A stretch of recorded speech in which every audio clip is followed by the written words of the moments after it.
Zikiwa zimesalia siku chache kumalizika kwa mwezi mtukufu wa Ramadhani, leo Domeko TV tumepata nafasi ya kuzungumza na baadhi ya Waislamu kuhusu mapokezi yao ya Eid Fitri.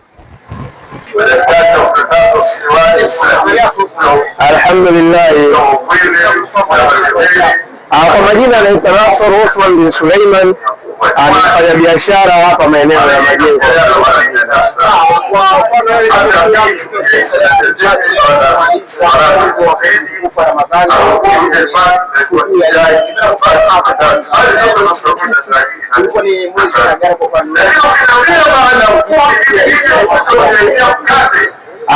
Sisi kwanza tukianzia mfungo wa mwezi mtukufu wa Ramadhani, kiukweli kama tunavyoambiwa kwamba sumu taswiku, kwamba tufunge ili tupate afya. Kwa hiyo hili jambo kwetu sisi ni fahari, tunalifakharisha nalo kufunga, kwa sababu tunaamini kiimani tunapata afya, na ukija ukiangalia hata kisayansi iko hivyo.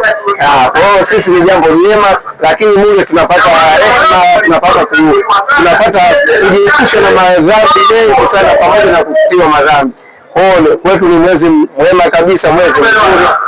Ile mizigo ya makosa madhambi tuliyoyabeba katika miezi yote 11 ya nyuma, tunakuja kuifanyia usafi katika mwezi huu wa Ramadhani. Kwa hiyo ni mwezi mwema kwetu na tunaufurahia na tuna enjoy kufika mwezi wa Ramadhani, na tunamuomba Mwenyezi Mungu atufikishe tena mwezi mwingine. Lakini jambo la sikukuu kwetu ni kitu fulani special sana sisi kama Waislamu, na ukizingatia sisi Waislamu bwana, sikukuu tumeiweka ni siku ya furaha, kwa sababu tunajumuika na familia. Kuna wengine wanajumuika kama ukoo mzima katika kutembeleana, katika kutakiana kheri, katika kufanyiana vitu vingi vya kibinadamu na kufurahi kwa pamoja.